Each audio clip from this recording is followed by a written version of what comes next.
Hey, this is Lou Mangello from WDW Radio, and you're listening to the Five-ish Fangirls podcast. Let's do this.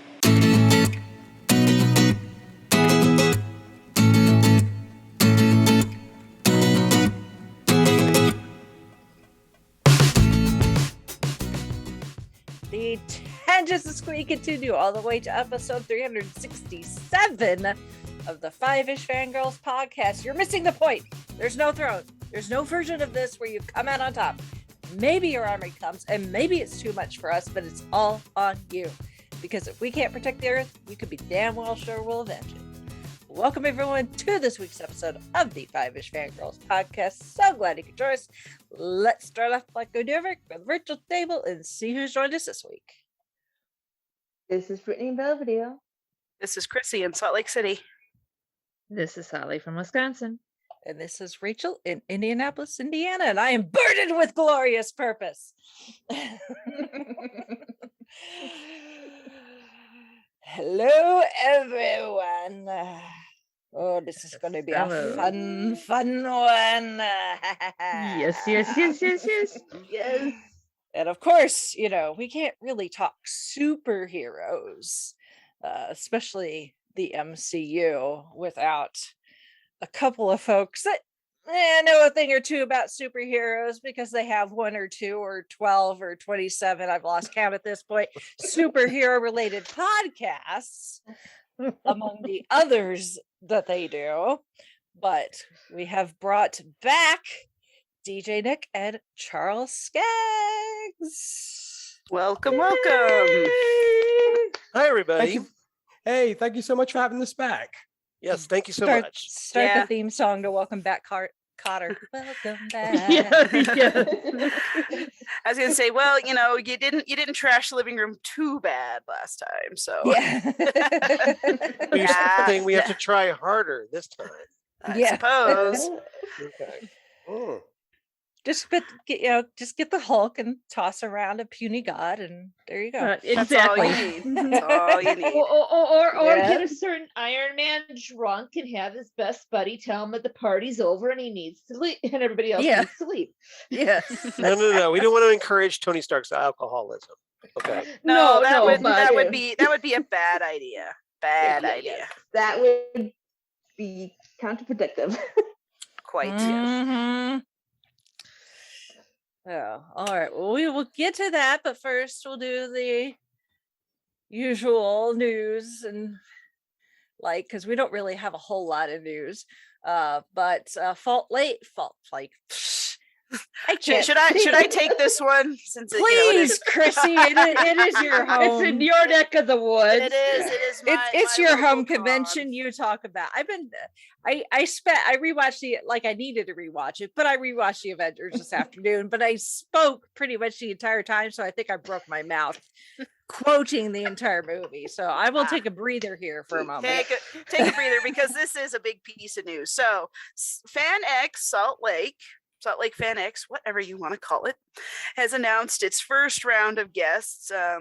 If you're local, or even if you're not local, you could come for sure. It's going to be this year, September 22nd through 24th. So it might be a little more chilly. So like the cosplayers who are wearing layers and layers of stuff, you're not going to probably be as sweltering as normal. But some of the highlights of the guests, first and foremost, they have Captain James T. Kirk himself coming, William Shatner. He's been twice before. I've seen him both times, and he's always a treat. And Giancarlo Esposito, who is in a lot of things, but you probably know him from Mandalorian. Now I'm blanking on the name of his character. That really scary guy in the last couple episodes. Moff Gideon, right? Yes. Thank you. Yes. I'm looking at the image here. I'm like, oh yeah, and he was the magic mirror. He was the one with the dark saber. Yeah, the dark saber. Yes. I just remember him being very scary. Yeah. But yes, he's going to be there. Tara Strong, who's voiced everything you've ever known, including Bubbles. Oh yeah, and Miss Minutes from Loki. Bubbles from Powerpuff Girls, but yeah. I'm just scrolling through here. Todd Haberkorn, he's an anime voice actor. Jess Harnell, he's kind of a staple here at FanX now, but we love him. And yeah, a lot of voice actors. Dante Bosco, Rufy. Oh, that was pathetic. But yes, Rufio and Zuko, all those great guys. Yeah, and then Vincent D'Onofrio was also announced, Kingpin himself, and Tom Cavanaugh. Brent Spiner, I think. Brent Spiner is in here somewhere.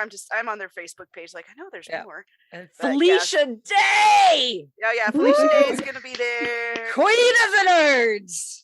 So Yes. yeah, so they will. I'm sure the way they go, they will continue to announce and tease and give us all kinds of fun things to look forward to. So after having had to miss it for the last couple of years, I am actually looking forward to it. I missed Artist Alley, oddly enough. I actually started going online and like looking up artists, fan artists, and be like, I'm just gonna buy some of your stuff because I need some new art. Not because I have anywhere to put it up, just because I want it. I started bullet journaling, which is sort of a cross between journaling and scrapbooking, and I have a whole bunch of stuff just in journals and decorated with stickers and all kinds of crazy stuff. So I'm like, this is what I can do with all my art that I get because it's so much fun. But anyway, so there's FanX in September. I think they're still selling tickets at somewhat of a discount, 25% until the end of April. So if you want to go, get your tickets now. Not a sponsor, but here we are. We could only wish. You could only wish. Yeah. Nice, right? Yeah. That's a good guest list. So I imagine it's only going to get better. Oh yeah. That's a really good guest list, and it's only the fourth announcement. Yeah. So and they'll slowly start trickling out some more, and then towards when it gets really close, that's when they save all the really, really big ones. Like I remember, like, was it the first year they did it, or it was one of the real early ones? Like the day before the con, they announced that Stan Lee was going to be there. Ooh, nice. And for me, it was a choice between Stan Lee and William Shatner, and now like, which one do I do? I actually picked Shatner. Now I probably am regretting that, but actually, no, I don't regret it because Captain Kirk. I got you to get me a signed autograph. Yes, you did. So, indeed, but nah, it's all good. Yep. Awesome sauce. So that is exciting. I'm just excited for convention season. So yes, bring it on. Please, nothing screw this up. Yeah, really. So that's really all we have for news. We do have kind of a feed update for your podcast feeds. So appropriately enough, with our guest here, Holly was just on the most recent episode of Happiness and Darkness talking about the 1990 Captain America movie, which I'm sorry. Not bad. It's not bad. It's better than what I expected. I actually openly apologized to Holly because she said she'd never seen it before, but I was actually surprised that she enjoyed it. So I was like, I don't feel so bad now. It's what I've noticed is sometimes you have movies that people are, you hear like, oh, it's so terrible, it's so awful, it's so like it's just the worst thing ever, and then you actually watch it and you're expecting the worst thing ever, and your expectations are so low that it's actually not so bad. No, that might be there might be something to that. I mean, aside from an Italian Red Skull done terribly, but other than that, it's a fun watch. I will say, and then for all the people who utilize Patreon, this month's gold standard Patreon pick is now out and available, where we talk about the 2003 Best Picture nominee, Mystic River, which devolved into a 15-minute rant from I think all three of us at the end about how it absolutely should not have won Best Picture, that Lord of the Rings Return of the King definitely was the correct winner. So is this a taste of things to come when you get to Return of the King? Oh, In, yes. 2 or 3 years. I had to rein myself in quite a bit. Like, otherwise, I was like, this is just going to be a repeat of what you're going to hear from me in a couple of years. So. Hopefully, people have really short memories. At least the Patreon supporters, at least. Yeah. Well, unless you're a Patreon supporter, you'll never hear that rant. So there you go. There you go. If that's incentive to go support on Patreon, there you go. You want to hear Rachel rant her guts out? Go support Gold Standard on Patreon. Yeah. Amen. So that is that. That's some feedback. That's some feedback from Shalane. She mentioned that because we were trying to figure out why the hell they had moved the premiere of Obi-Wan 2 days. This probably has nothing to do with it, but she made a good point that the Stranger Things does drop that same day.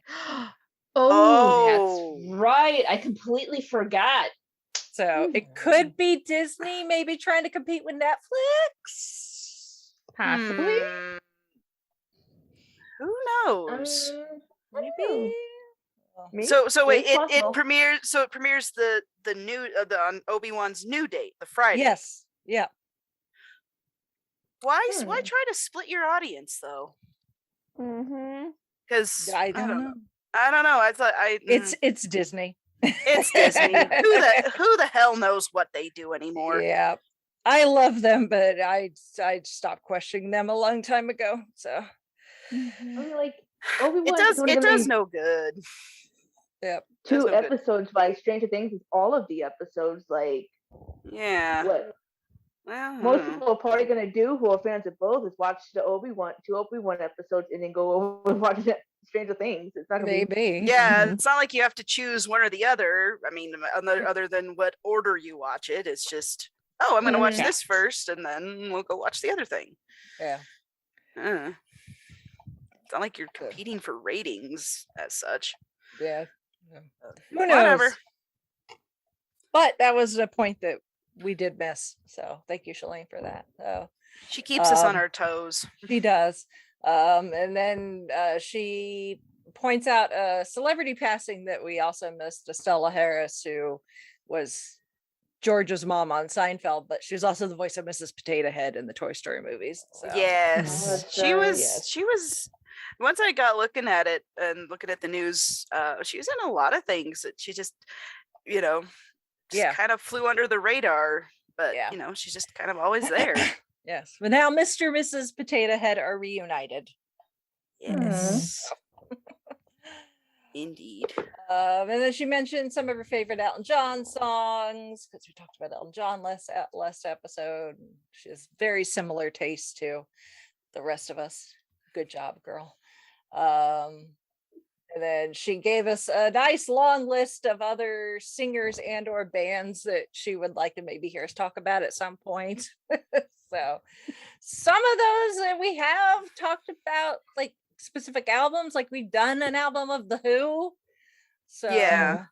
I mean, we talked a little bit. We talked somewhat about David Bowie when he passed, but yeah, probably at some point we'll probably give him his own full episode. So yeah, she's always good with the suggestions of topics. Indeed. We shall never lack. Yes, and then she also suggested that we talk about the TV show Glee, which I was a huge Glee fan, at least when it first started. It went off the rails there towards the end, and it sort of died off for me. But that could be an interesting discussion. I've never watched Glee. It's been on it's been on my list to watch, but I haven't watched it at all.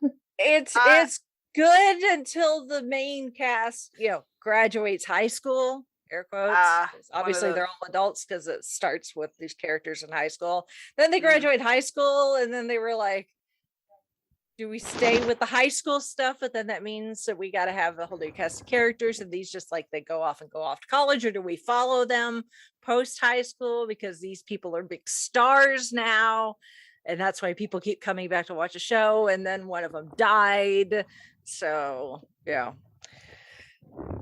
Yeah, Glee that is was kind of cursed when it comes to TV shows, which could Yeah. make for an interesting Ah. discussion too. So, because post Glee, there have been some strange things that have happened. Mm. That was one I never really watched. I think I had a roommate who watched it in college, but it was not ever on my, oh yeah, I want to watch this. Just, Yeah. I remember at first the reason why I wanted to watch it because I know Jane Lynch was in it, and I've always liked her. Yeah. So But we'll put it on the list. Well, we might get to it eventually. We'll see. yeah. I need to go back and rewatch at least some of my favorite episodes to refresh, but thank you, Shalane, once again for your keeping us on our toes and adding to our always expanding list of potential show topics. We're Yep. never going to be without ideas No. as long as Exactly. Shalane is around. Yeah. We Yeah. greatly appreciate it. Yes, Yes. absolutely. Yeah. And then we also have another bit of feedback, but I didn't know if I should actually read that or if I should just let Nick take the floor for a minute and explain hockey. Can you do it succinctly, or will we be here all day? No, well, I can. Or do you want to read your own feedback, Nick? I don't think it's a good idea to read my own feedback because, like, geez, what the heck was I thinking? But Yeah. no, to give the should we say the concise version. First off, as I'd actually mentioned to Holly the other evening, is Chrissy, I am so happy that you're getting into hockey, and I hope that passion will stick. And if you are looking for a NHL affiliation, the Montreal Canadiens, I need a fans. So I'm just saying.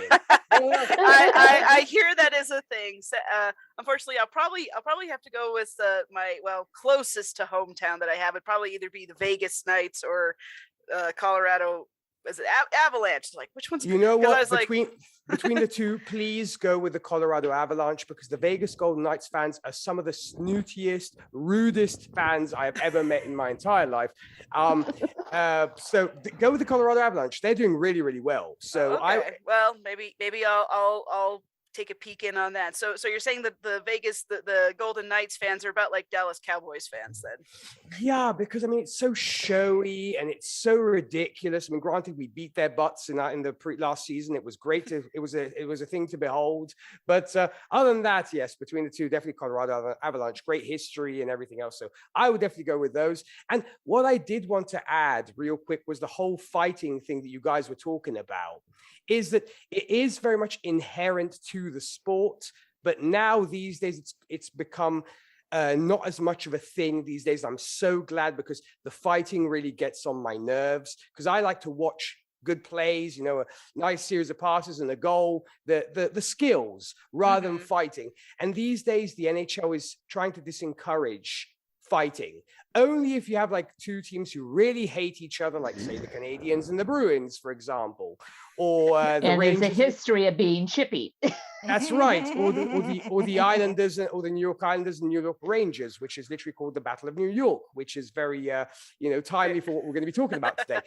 So it's no longer a thing as much. And yeah, the two players get caught fighting, but basically put in the penalty box for 5 minutes and then they can come out.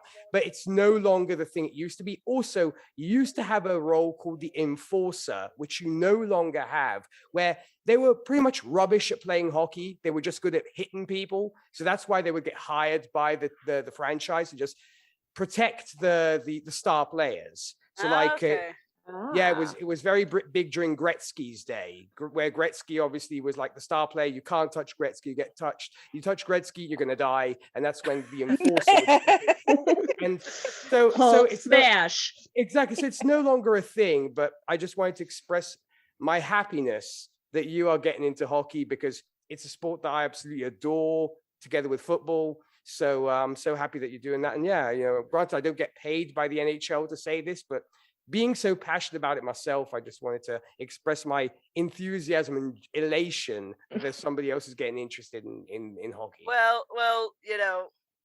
NFL and the NBA have kind of, spat in my face. So I'm just kind of like, what else can I watch? Because like you said, I love, sports. I love watching, athletes at the top of their game, the skills, the strategy and things inherent in that. And it's just like, and I have a lot of sport YouTubers that I follow, that I watch, and one that I particularly like, he's really into hockey, and he does a lot of breaking it down and all these kinds of things. I'm like, okay, I can.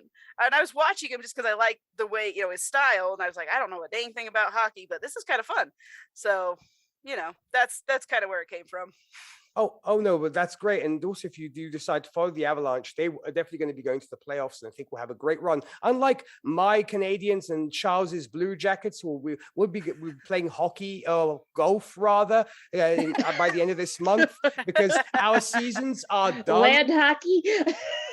So yeah, Charles and I are not going to be enjoying the playoffs, sadly. But I guess on the upside, they have time to go watch the new Doctor Strange movie in May. There you go. There you go. True. So they'll go to the playoffs, but they have to buy tickets. That's right.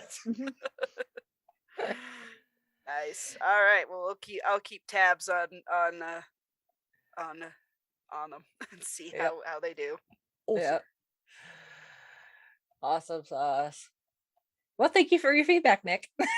Thank you very much, and thank you for the clarification about fighting, because it was in hockey. Because I was just like, you in basketball or even in football, you throw a punch, you're out of there.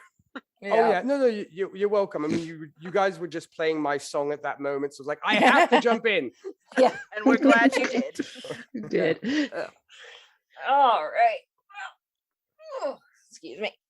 Stretch there for a second, because I'm old. All right. Moving on to this week's main topic, and the reason that Charles and Nick are here is, it's funny enough talking about things like, like the Disney Renaissance movies and how old those are, and us feeling really old. But the fact that this movie is going to be 10 years old in a few weeks.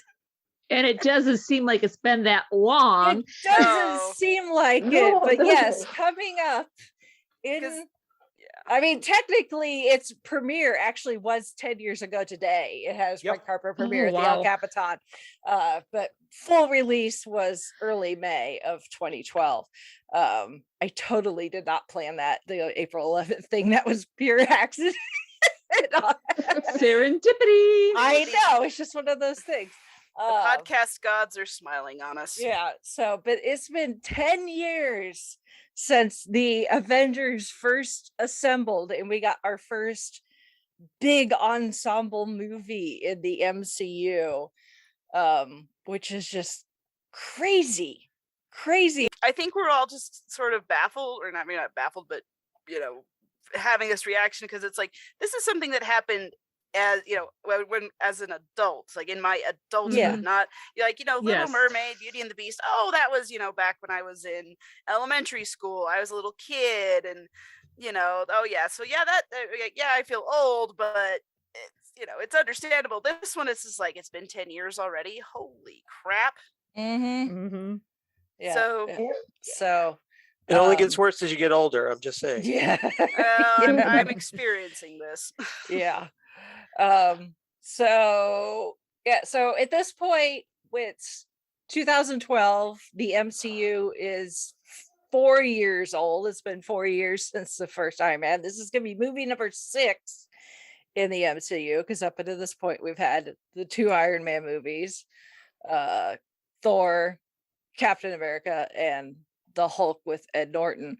So this was a big deal, especially when the first, that first post-credit ending that we got with the first Iron Man with Samuel Jackson, who we've talked about. popping up, and I'm Nick Fury from Shield, and I'm here to talk to you about the Avengers Initiative, and people are like, wait, what? And at the time, Marvel was not that hot of a property, as No. Well, and you as, think as about Holly can attest to, and Nick, just watching, Mhm. a Captain America movie from 1990, Mm-hmm.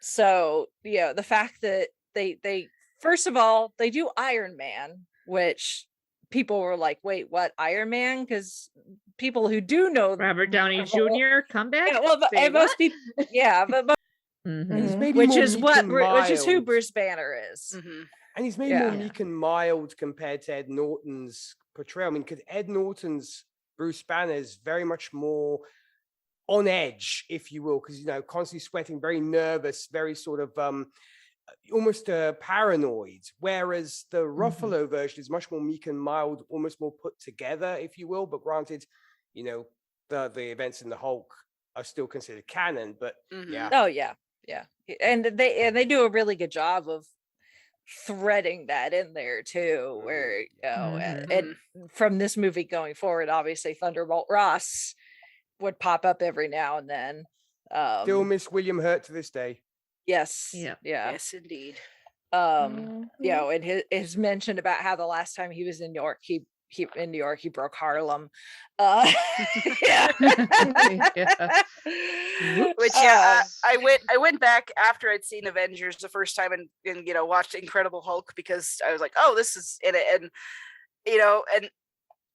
like I didn't connect with Hulk with Bruce Banner in that one, but when I got to the final fight, and they broke Harlem, and I was like, haha, he referenced that in Avengers. That was the only part that I was really that I really connected to at all. So I don't know, it's just because I didn't go into Avengers thinking, oh, this is part of it. It kind of felt like after the fact, like, oh yes, we are counting this movie, so here you go. So it's like, yeah.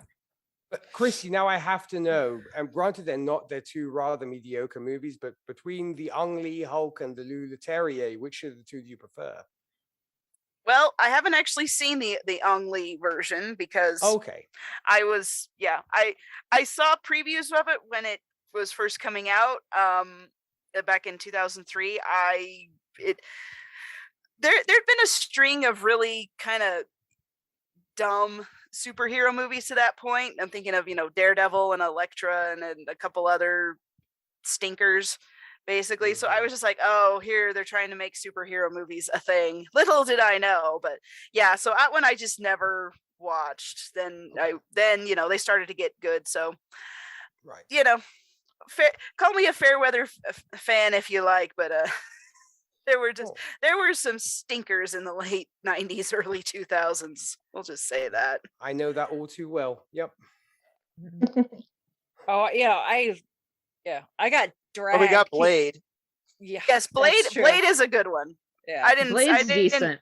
Yeah, I didn't watch that one until after I got married, and my husband's like, no, you must watch this. And I was like, okay. Yes. So we did. And You I'm like, can't go wrong with Chris Christopherson playing backup. Yeah. Oh yeah. Blade 1 and 2, Trinity, don't waste your time. That's what I 3 guess. stick away from 1 and 2 all the way. Yep. Thank God Ryan Reynolds found something else. Took him a few tries. Unlike with other characters in the MCU where we're on our third actor, like where we're on our third Bruce Banner, we're on our third Spider-Man. With Ryan Reynolds, it took him 3 characters to get there. Playing the same one twice, just yes. Better. Yeah. Speaking of stinkers. Yeah. Oh, jeez. Yeah. The less we talk about Green Lantern, the better. The best thing to come out of that, the best thing to come out of Green Lantern was him meeting his wife. So there's that. Silver so linings. To watch those two troll each other on the internet, we're all better for it. Although I was referring to him playing Deadpool and Wolverine. I know, X-Men Wolverine. Yeah, I know. I know. Yes, there is that. Yeah. There is that. Yeah. So if we've seen the end of Deadpool 2, we all know. Yeah, no, I've said this before, but I got pulled into the MCU kicking and screaming. Chauncey, the same day Chauncey asked me out was the same day the first Iron Man was released. So he asked me out. And he's like, okay, I'll connect with you on Facebook. And then he goes to this movie, and then we connect on Facebook, and that's immediately he's telling me, oh yeah. I was like, how's the movie? And he's like, oh, it was great, fantastic. And I'm like, okay, whatever. I have no idea what you're talking about. I know Spider-Man, and Lou Ferrigno knows Hulk, and that's about it. And then it took several years before he tried to make me watch when they started coming out on DVD, and I'm like, whatever. And then we got to grad school, and we started working on this project, which would be this huge, go back and listen to it's one of our early episodes, but I talk all about my grad school project in there. But it involved Marvel and putting it inside the MCU. So I started doing research like I do. And I was like, okay, so I'll start watching these movies. And I'm like, they're not bad. And then we go see Captain America, the First Avenger. And I was like, oh, it's pretty good. So by the time Avengers came out, I'm like, okay, I'm ready for this. By the time I got out of Avengers in the movie theater, I'm like, oh my God, my life has changed forever. What's the story upstairs? The power surrounding the cube is impenetrable. Thor's right. We got to deal with these guys. How do we do this? As a team, I have unfinished business with Loki. Yeah? We'll get in line. Save it. Loki's gonna keep this fight focused on us, and that's what we need. Without him, these things could run wild. We got Stark up top. He's gonna need us to...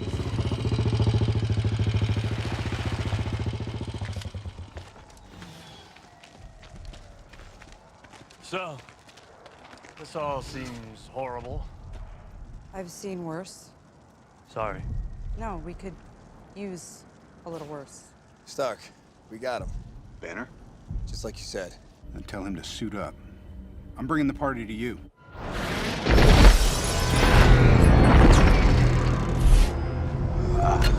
I don't see how that's a party.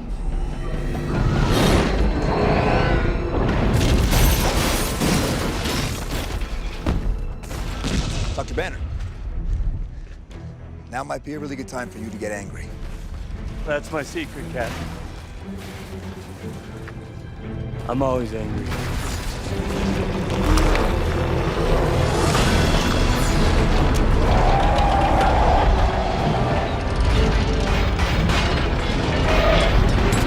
Hold on.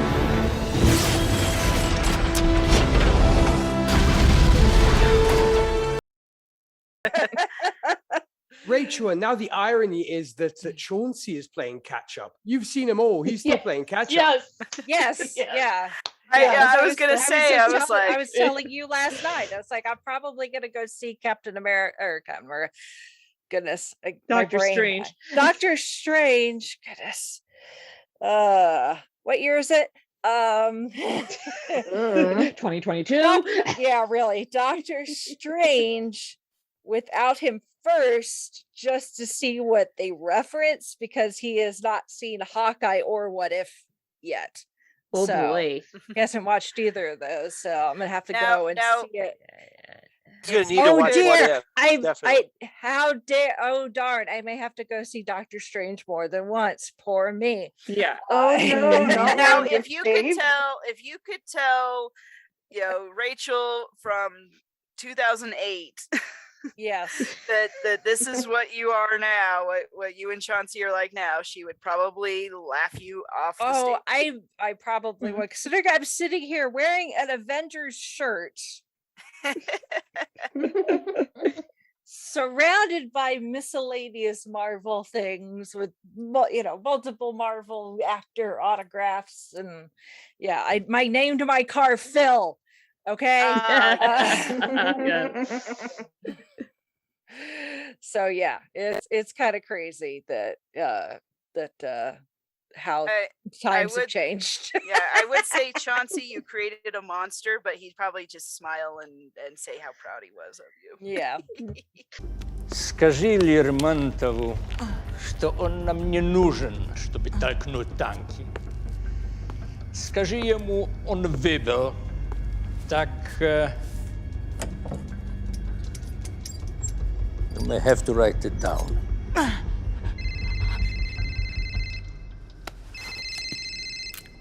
Да? Это ее. Ты слушай внимательно. You were at 114 Selensky Plaza, 3rd floor. We have an F-22 exactly 8 miles out. Put the woman on the phone or I will blow up the block before you can make the lobby.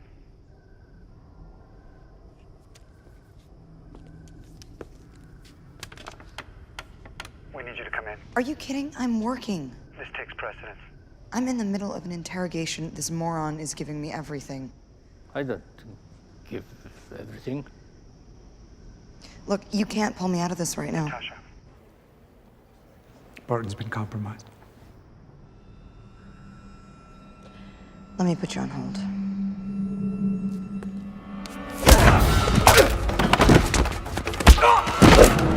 He's just sitting in the corner, you know, waiting for them to announce that the Starjammers are coming into the MCU. So that and Swamp Thing. Hey, never say never. Yeah. You mean Man Thing? Or Man Thing, yeah, Man sorry. Thing, Man yeah. Thing. Yeah. Swamp Marvel's Thing's the ripoff other. of Swan Thing. Yeah. Man Thing. Something. He still has the action figure for, so nice. Yeah, so but yeah, it's watching this again, especially now, you know, it's not so much just the time, it's what they've built since then.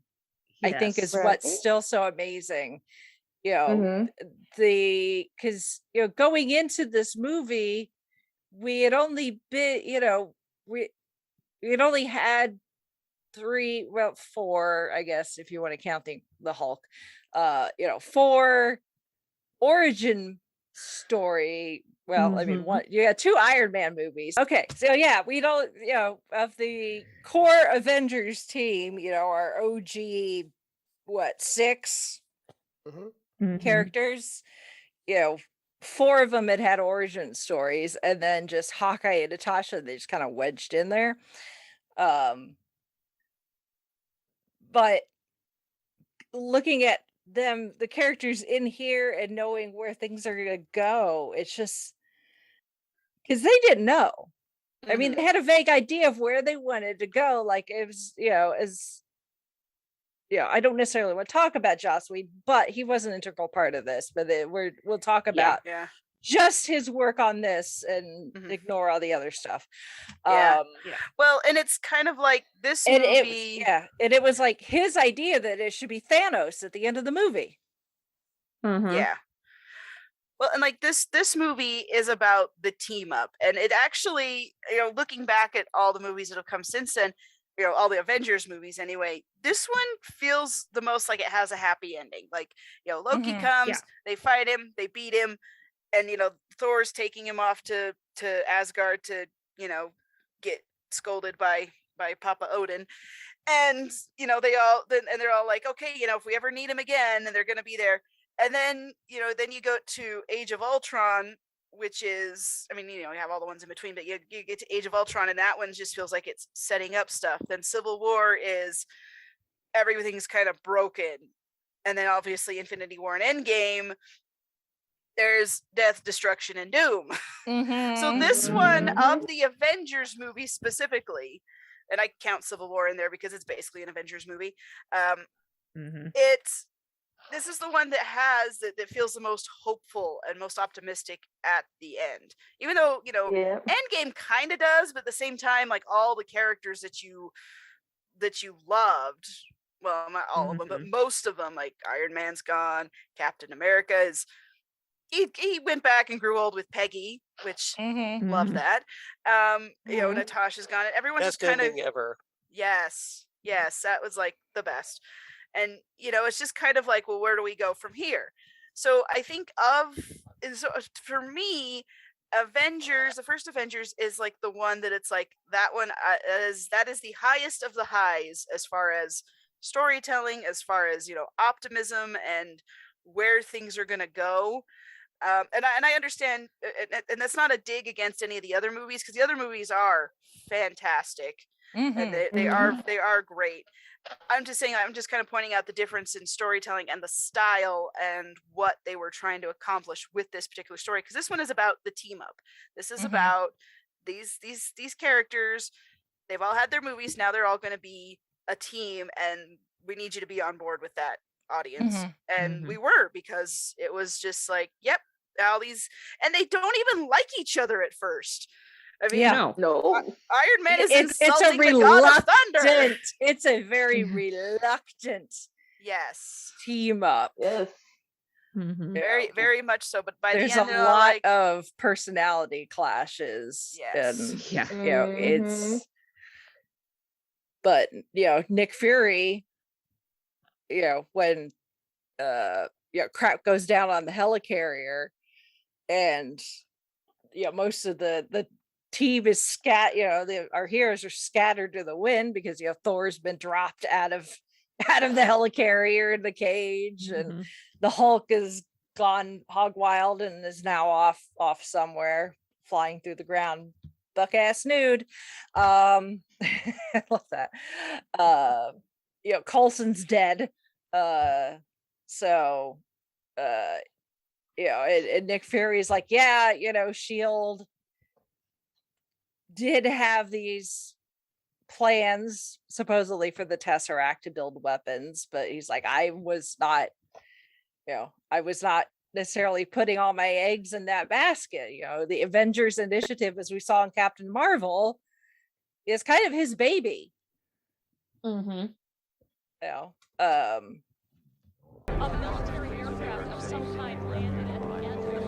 Sir, the council is on. Director Fury, the council has made a decision. I recognize the council has made a decision, but given that it's a stupid-ass decision, I've elected to ignore it. Director, you were closer than any of our subs. You scrambled that jet. That is the island of Manhattan, Councilman. Until I'm certain my team can't hold it, I will not order a nuclear strike against the civilian population. If we don't hold them here, we lose everything. I send that bird out we already have. So, but it is also interesting that this is the only one where the post-credit scene is not like a tense one of things to come. So if you even didn't have the whole Infinity War saga, you could literally end it here. Like you were saying, Rachel, it's almost like they didn't necessarily plan it. They were kind of going as, kind of flying as they went, if you will, because at the end, everybody's eating shawarma. So it's kind of like it could literally end there, and I'm definitely glad it didn't end there. But if you wanted to, it's almost like in case things fall through, we can literally end it here with our heroes eating shawarma. And like you said, Nick, they could end it there because as much success as they had to that point, this was still very much an experimental thing. So if it flopped or it didn't resonate with people, they could just say, well, we told our story, it didn't work out, we'll just go on to the next hot thing, because they didn't give you a cliffhanger. Which is nice. and then it blew up like it did, and then they felt like, oh well, we can throw cliffhangers in all over the place and they'll still come for it. And that's when things got crazy. Tense. Yes. It didn't flop. It was the first Marvel movie to break $1 billion. Yes. So I wouldn't call that a bit of a success. Yeah, a little bit. Yeah, I'd say so. This was really proof that and this was granted, if you saw it in theaters, it still had the Paramount logo in the opening. But it really, at this point, it was Disney from Captain America going forward. It was all under the Disney banner. They had some logistics to work out about you know, who got what money and what credit. But this was kind of in the middle of that. Disney bought Marvel, and we're still for like $5 billion, and then just the one movie makes $1 billion. I'm like, I think they're gonna get their money back and then some if they keep this up. The crazy thing is that Disney acquired Marvel on New Year's Eve of 2009. Yeah. Wow. Yeah. So like Marvel was getting going, but it wasn't quite the proven. It's kind of funny what he's talking about. So it's just because Hawkeye and Black Widow hadn't had their solo movie / outings TV show. Yeah, their solo stuff yet. Yet we still felt like we knew them. And we knew them enough to care about them, and that we wanted them. I think it helped because they're the humans. Yes, so like we understood them. They're the closest to us. Yeah, but we still wanted their origin or whatever. We wanted their stories, but we didn't necessarily need them to understand this story. So that part was, again, like we're bringing all these people together, and we kind of know these ones, but we don't know them as well as Thor or Iron Man. Yeah. Right. But we do. I mean, we do now. So it's like, hindsight watching it now, like after the events of Age of Ultron, and then rewatching this when another Joss Whedon. Yeah, but when Phil first calls, when Natasha's being interrogated, air quotes, by those Russians, when she's like, I'm in the middle of working, I can't leave this, and all he has to say is Barton's been compromised, and you just see this look on her face. And when I'll she be and right Loki, there. when she and Loki had have their talk, and Loki's like, "Is this love?" and she's like, "No." So they put the kind of kibosh there that no, this is not a romantic relationship, but it is something deep. But then after Age of Ultron, not that Scarlett Johansson would have known this at the time, but in my mind, in character, Natasha hears Barton's been compromised, and her first thought is, crap, if something happens to him, only Fury and I know that he's got a wife. Right. He's got a family. The kids. He's got the family. And at this point, maybe one kid.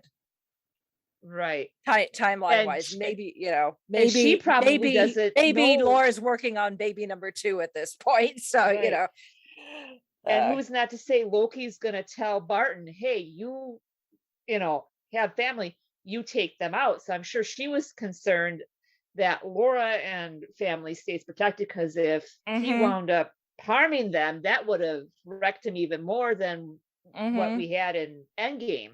Yeah. And then you see all these SHIELD people working on the helicarrier, which I love the helicarrier. Right. That guy's playing Galaga. Which RDJ totally ad-libbed that, so they just added in the effect on the screen after. But it's just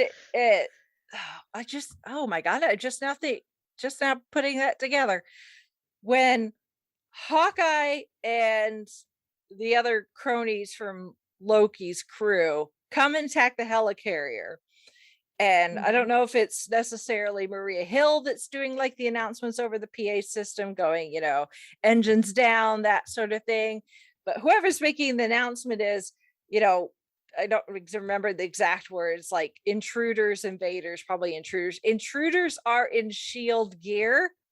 And the fact that those people are obviously infiltrating, disguised as SHIELD, but then we actively know that there are people that are on the good side in this movie that are actually Hydra, like Sitwell and the one guy on the World Security Council.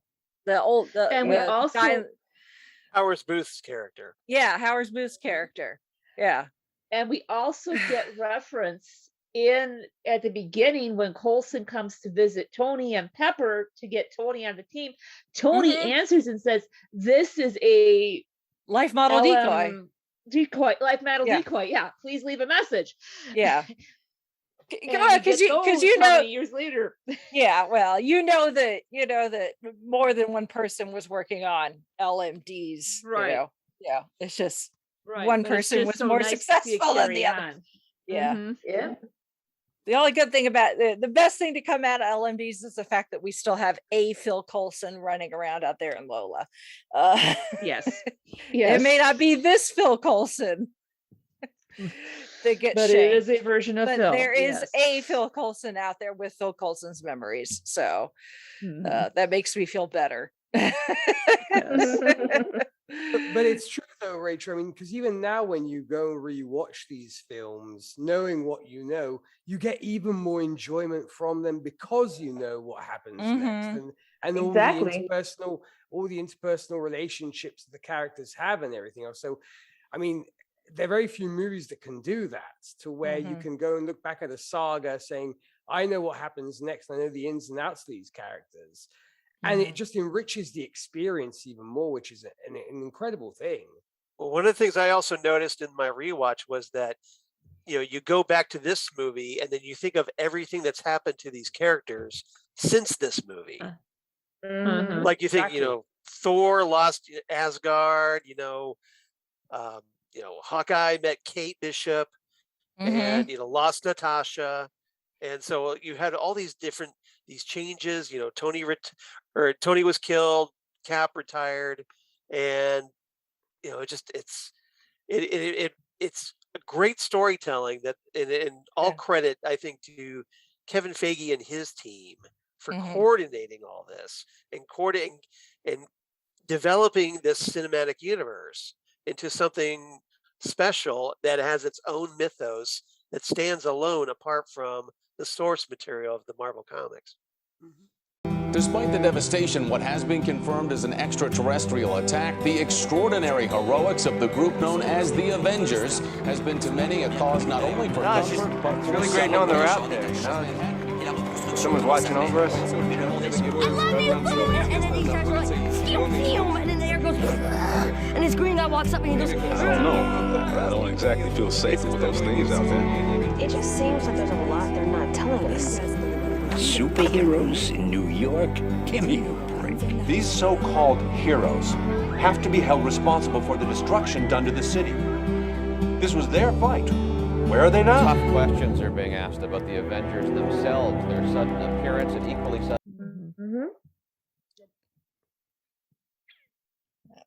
Oh. It's like, it's so good. I love this movie. I absolutely love this movie. I was telling Nick yesterday after we finished our Patreon recording, I'm like, this is, even now with the MCU being as big and as full as it is, this is still my number one MCU movie. Right there with you.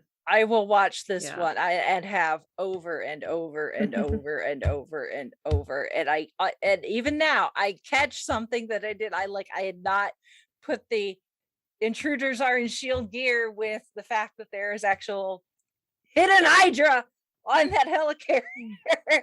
Like I'm just now putting that together. So it's like, every time I watch it, I find or see or hear something new, and a lot of times it's building on what they've put into the MCU since then. That helps a lot. I think this is the first time I've watched it since I went to Cleveland and visited some of the filming locations. So when they're sweeping all the cameras looking for Loki, and they're like, he's in Stuttgart, and I'm like, no, he's not. He's in Cleveland because I've been there. He's by Public Hall in Cleveland. Yes, I've been there. I saw Sting locations. There. Yeah, some of the other filming locations. Shit's blowing up. That's in New York. In quote unquote New York City. Some of it actually was filmed in New York, but most of it was Cleveland. And to be able to now see those locations after I visited them is even more fun, because I'm like, I've been there, I know that spot, I've stood there.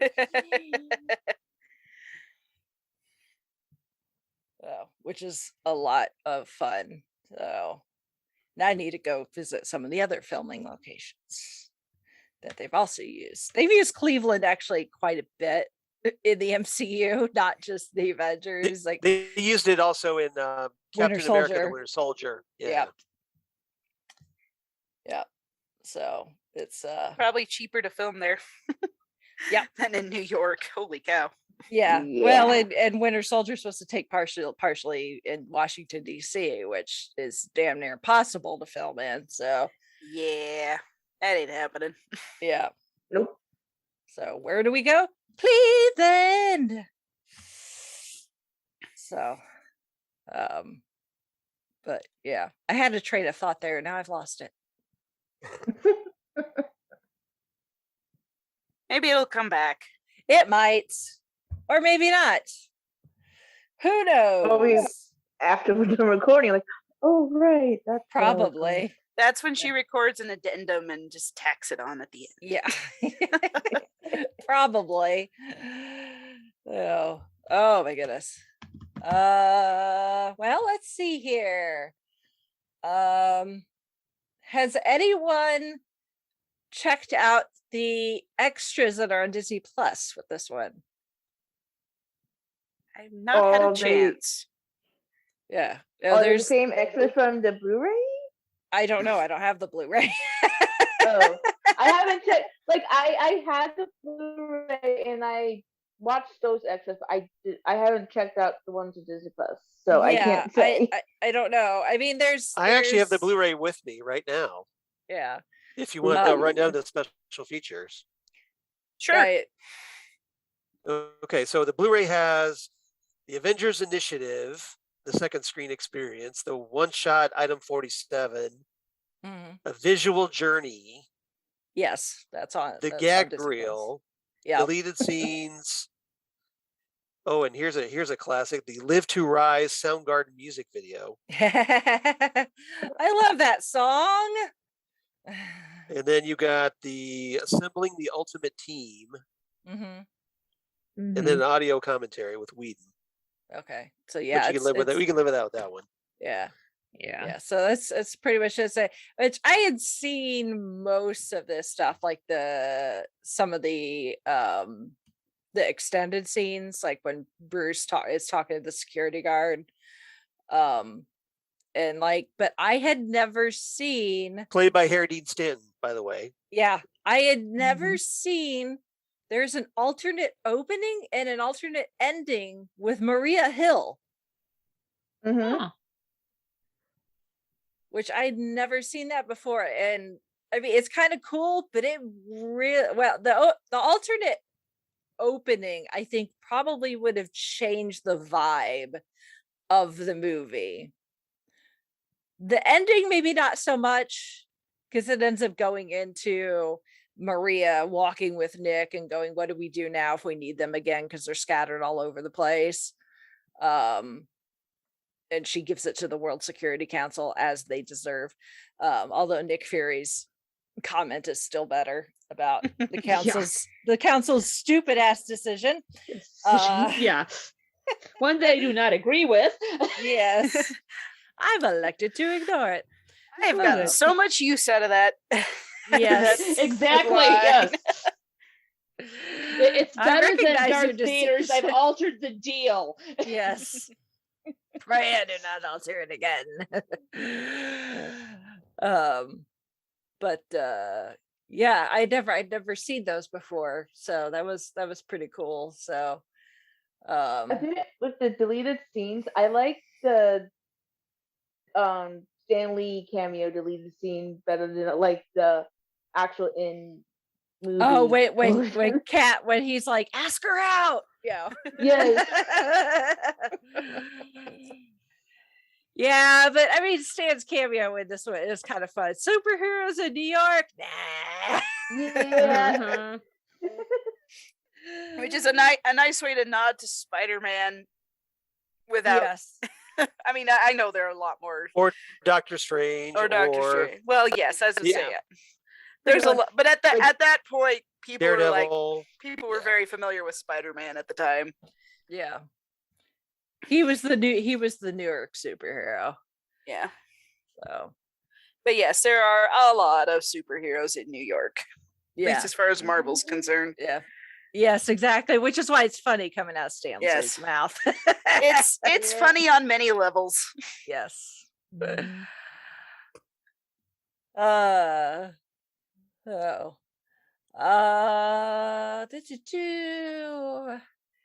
anybody have anything else? Well, I actually did want to share something really, really quickly. Funny story. Last time I was actually in Tuscany, I ran into Seamus McGarvey, who is the cinematographer on this film. Nice. And yeah, because I Awesome. mean, I was with some some friends, and Charles will probably appreciate this because he is Irish, by the way, and is There you these go. days. He's obviously a man of outstanding character. There you go, exactly. And I was just there with some American friends there, and they're like, "Oh, this is our buddy Seamus," and I was like, "Oh yeah, so what do you do?" He's like, "I'm a cinematographer." Like, okay, cool. I was kind of drinking my beer. He's like, "Oh yeah, I worked on the Avengers," and I almost like choked. I was like, "What? You're the cinematographer for the Avengers?" He's like, "Yeah." Talk about exactly. buried a lead there. Exactly. So that was It's like, that was quite. I don't do anything special, just the Avengers. Should have done a spit take, Nick. Exactly. That was quite. I was just like, okay, I just need to gather my thoughts here. And so we got chatting, and he's really, really nice chap and everything else. And then I actually went and looked at his cinematography and said, dude, could you explain something to me? You were the cinematographer of the Avengers. You did Godzilla. What in the world possessed you to do 50 Shades of Grey? Yeah. And he kind of looked at me and grinned. It's like, we all have our low points. I was like, okay, I get it. So that was, and we didn't discuss it ever since after that. money, dear boy. Yeah. Right, yes. Yeah. The movie that shall not be named. Exactly. Yes. Yeah, he kind of chuckled. He's like, yeah, there is that too. And then he just carried on talking about the Avengers and the great time that he had as well. And it's definitely shout out to Seamus because he did a great job when it comes to cinematography. Yeah, I'm sure even cinematographers must eat. Yes. So, Yeah. I can't say I have as big a connection, but that year actually when the Avengers was released, like a couple of weeks after it was released, Chauncey and I went out and ran into a guy that was wearing a Marvel t-shirt, something very obvious, and we're like, oh, you seen the Avengers? Yeah, we started talking with him because it's like obviously he's a fan, and he's like, yeah, I'm in it. He's an extra in the Stuttgart scene when Loki's kneeling all over everybody. So he got to tell us what that was like. It was like, well, it's exciting, because he did end up in frame just barely, because he was close enough to the old guy that ends up standing up to confront Loki. But he's like, yeah, it was cool. But it was also kind of boring because you're stuck in this big old crowd kneeling on the ground. Yeah, all day. I'm sure that'd get kind of uncomfortable after a while, but still. Yeah, but still, he's in it. So that was really cool. Chauncey and I ended up taking a picture with him. So, can't tell you what the guy's name was, but he was super nice about it. Cool. So speaking of extras, you all know the one extra that became a bigger part in the MCU storyline? Certain police officer? Yep. Travel in time? Yeah. In 2 weeks, technically? Yeah. Certain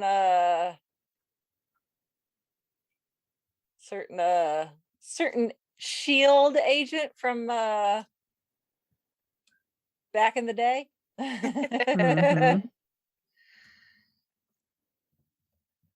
So yeah, I was when he popped up, and I'm like, here he is. Every now and then somebody will get have a bit part, and then they'll pop up again and get to be a bigger part. So yep. But yeah, that was kind of funny to be like, Enver, hey, how you doing, buddy? Where he is just young cop. Yeah. For that particular credit, I'm sure at the time he was like, oh yeah, I get to be in the Marvel movie. It's like, who are you gonna play? Young cop. Hey, it's something to put on the resume. It is something. He would, he'd only have to wait 3 more years and then he'd get cast as Daniel Sousa. So, But it wasn't Dollhouse with Whedon's show. Yeah. So, anybody got anything else other than like me and wanting to quote this movie over and over and over? Yeah. Who needs to sit down and watch it? Just listen to Rachel. You're really, like I said, it may not be completely accurate. It also may not be in order, but you'll get it. So, Well, that is awesome. So, yeah, cool. So, well, which Nick, Charles, which one of you wants to? You have some overlap there, so plug away, plug your things. Go for it, Nick. Where can our illustrious listeners find you? Okay, well, when it comes to me, folks, if country music is your speed, I can be found hosting the radio show Whiskey and Cigarettes, where we play today's country, traditional country, and everything else in between. More info about that is our website. That's whiskeyandcigarettesshow.com. Podcast-wise, if superheroes movies are your speed, I can be found, of course, hosting Happiness in Darkness, a superhero movie podcast, which was mentioned earlier on this episode. And also, of course, Rachel, myself, and Zan Sprouse can be found discussing Best Picture winning movies on Gold Standard, the Oscars podcast, having a great time doing that. And when it comes to myself and Charles, so in order to save him having not to go down the shopping list, him and I can be found on the Fandom Zone, where we are currently discussing Moon Knight and having such a fun time doing that. And also, if you're fans of Titans or Doom Patrol, Charles and I did discuss the latest seasons of Titans and Doom Patrol, and actually got to talk to some of the folks who worked on that show. And so we had a fabulous time with that. And if you want to see all the crazy things I get up to when it comes to more the nerdy stuff, you can find me on DJ Nictogram. And what about you, Charles?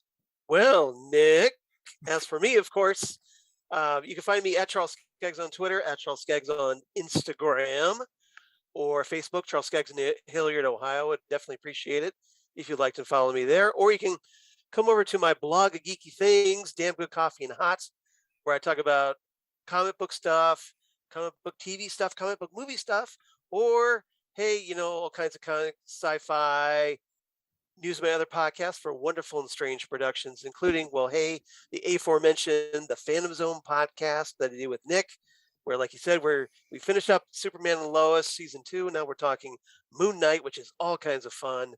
And then also, like Nick said, Titan Talk, the Titans podcast, where we talk Titans and Doom Patrol. And then also do Ghostwood, the Twin Peaks podcast with Zan Sprouse, Nick and Rachel's co-host on Gold Standard, where we talk all things Twin Peaks and David Lynch. And yeah, every so often we talk Harry Dean Stanton from the Avengers. And then last but certainly not least, Drunk Cinema, that I do with Zan Sprouse. And I also forgot Next Stop Everywhere, the Doctor Who podcast that I do with a lot of the wonderful people here on this podcast. So Rachel Friend or Holly Mack or DJ Nick, and they all joined me to talk Doctor Who, Torchwood, Sarah Jane Adventures, Big Finish audios, and more. And hopefully all 3 of you wonderful people will come back soon and talk more on Next Stop Everywhere with me, because it's a lot of fun. And I hope everybody checks out my podcast. So basically, if you like podcasts of any sort, check out everything that was just listed. There you go. And Nick, still trying to get a Star Trek podcast up and running. Ooh, plenty of material for that. Nick, I just want to make one small comment. You mentioned earlier you had your Black Sabbath phase, but now you do a country music podcast, and I adore that, by the way. I guess I'm kind of like Moon Knight. I have different musical personalities living inside me, I guess. Oh, don't look at my iTunes. Just I was gonna say, yeah, my iTunes. Eclectic taste. Are we talking to Mr. Nick tonight?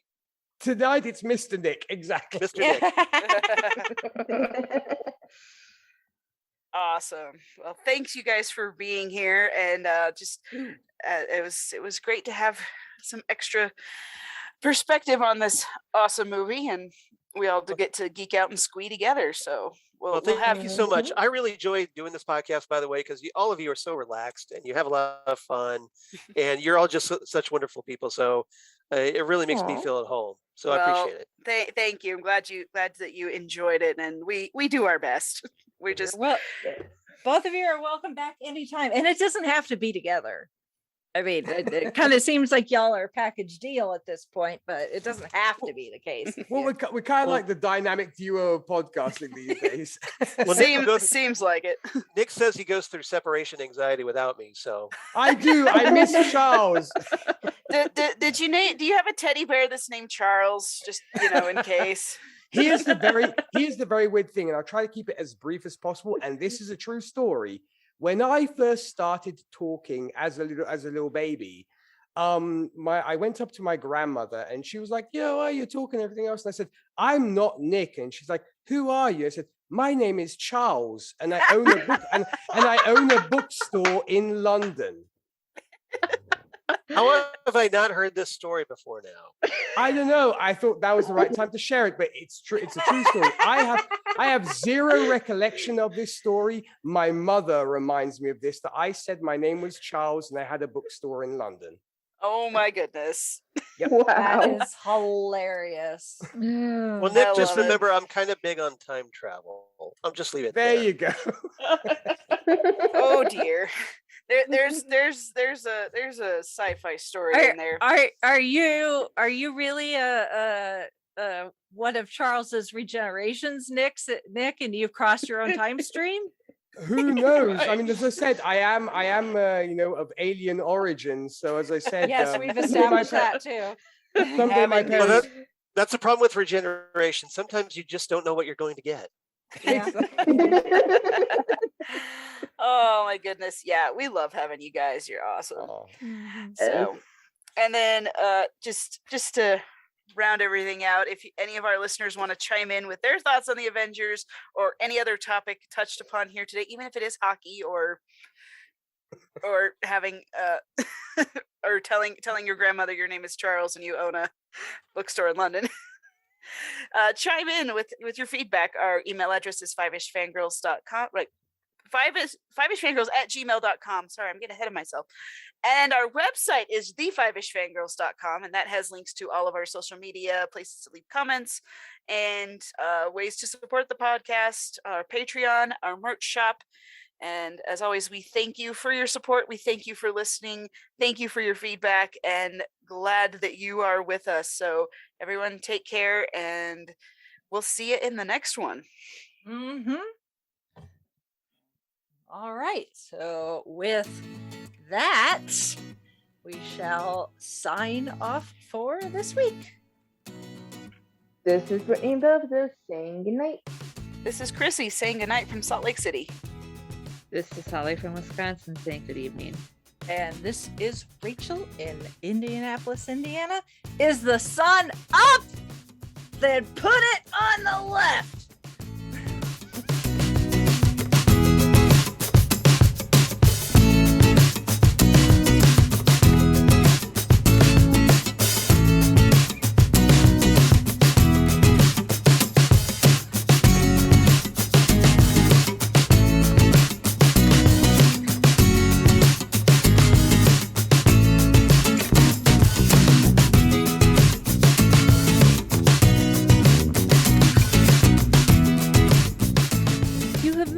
To the Five-ish Fangirls podcast. You can find more episodes and information at thefiveishfangirls.com. Any and all books, movies, games, and any other forms of media mentioned are owned and operated by the respective copyright holders. no copyright infringement is intended or implied. If you wish to support the show, the easiest way is to leave us a rating and review. More ratings and reviews will make it easier for others to find the show. If you wish to support us monetarily, you can do so at patreon.com/5ishfangirlspodcast. All money goes towards fees and equipment to keep the show going. For official 5ish Fangirls merchandise, visit redbubble.com/people/5ishfangirls. We love hearing from our listeners and encourage feedback. You can email us at 5ishfangirls@gmail.com. You can also like and follow us on Facebook at facebook.com/5ishfangirls. Thank you so much for listening, and may the squee be with you.